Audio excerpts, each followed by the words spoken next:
I used to start every month at $0 as a freelancer. No predictable income, no stability, just me hustling every single month just to stay afloat. Then I made one simple change and it completely fixed everything for me. And if you're tired of freelancing feeling super unstable and risky, you're gonna wanna hear this. Like most people, I only imagined freelancing as someone who takes on a bunch of random one-off projects, usually works at an hourly rate or a day rate, and just kind of does a bunch of little gigs to make ends meet. And while that may work for some people for a period of time, it's not something that's sustainable or scalable, something that I wanted for my freelance career. Because I never worked a traditional 9-to-5 job and I really wanted freelancing to be my thing, and as someone who's generally anxious, I needed to make it feel good. And I needed to see a future. Even if it wasn't crystal clear, it was clear enough for me to keep going. But in my first 6 months, none of that was the case. I was constantly chasing clients because after a round of small one-off projects in 1 month that would then end,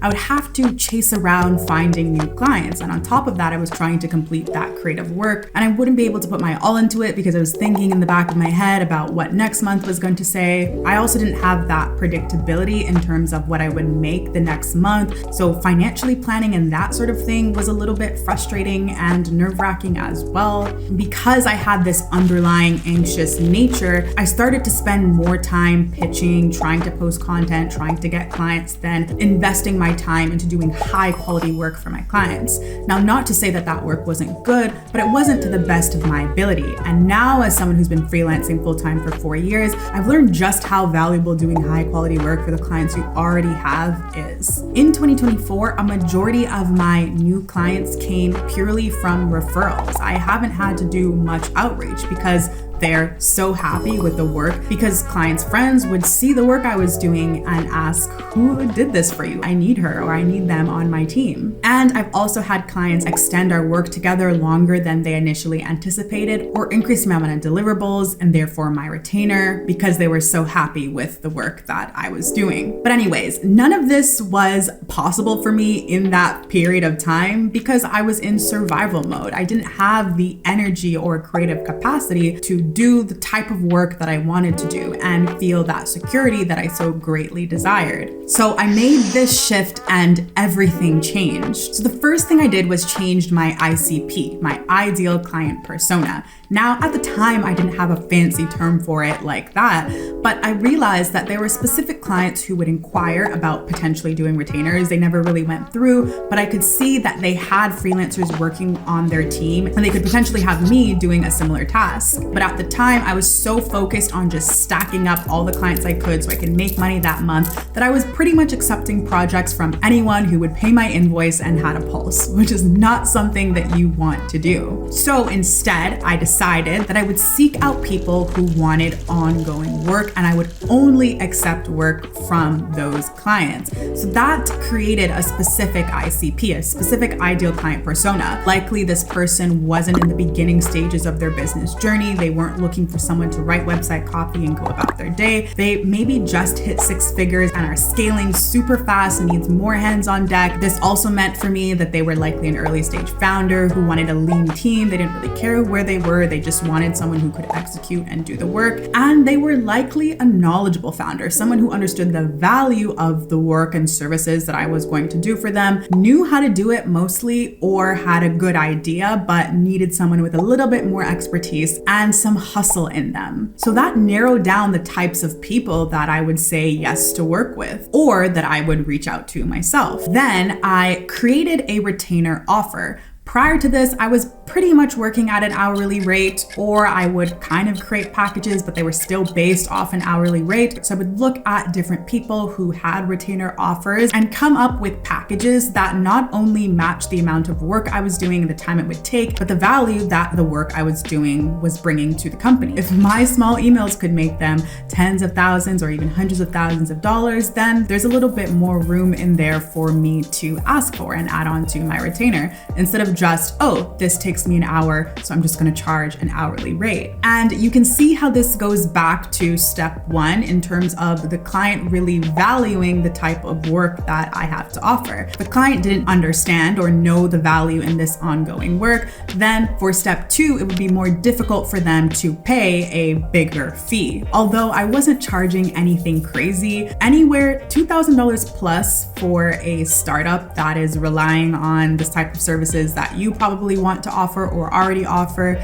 email marketing, ad strategy, copywriting, all the things, is a drop in the bucket. One last thing about retainers, when it came to them, I understood the value of creating anchoring packages. I would have a smaller package, a middle package, which is essentially the base of what they need and was a good price that we would kind of likely both be happy at. And then a massive, crazy package at the bottom that is above what I think they would pay, but still really, really valuable. And oftentimes clients would end up choosing that one as well. So you don't have to just create one retainer offer and go with it. You can create a set of two, but better yet, 3 packages and share them to anchor the client to the middle price and maybe open their eyes to a set of deliverables they might not have even thought of on their own. Last but certainly not least, I upgraded my skill stack. Now, the reason this is extremely important is because if I want to create more value and have clients see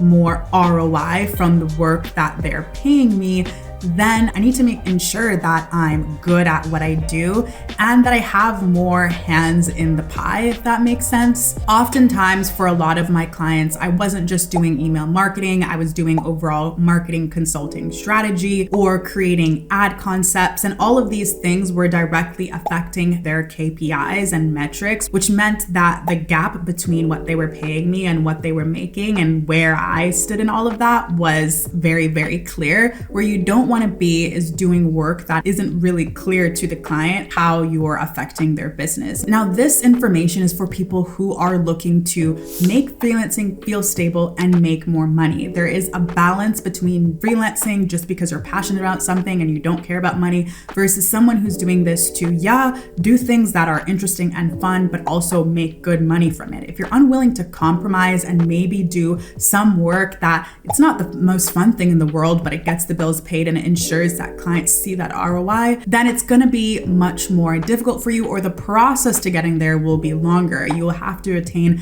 master level status at the fun, exciting thing that you love to do and are unwilling to do anything else but that to achieve that. So overall, I really immersed myself into the industries I was in. So as I said, broadband, marketing consulting, creative direction, campaign management, that sort of thing, copywriting, email marketing on one side. When it comes to paid social and paid ads as a marketer, I was not only skilled in doing the copy for an ad script, I understood how much a UGC creator should charge and can charge, what makes a good UGC creator, how to look at, approve, and edit the sort of work that they were doing. I also understood what was good video editing in paid social and how to manage and approve video editing process and what sort of graphics and fonts and etc. to use. So although I didn't technically do all those things, I had all of that, which again increases the value that I bring, because if it wasn't clear that, okay, this specific skill can make us more money, it was clear that this would save the founder, who is likely doing it, more time, which is the most valuable asset to them. So if you have one primary skill, I want you to think hard and deeply about what sort of adjacent skills you can add on so you can become more valuable to your potential clients. So through these steps, I was able to secure those retainer clients.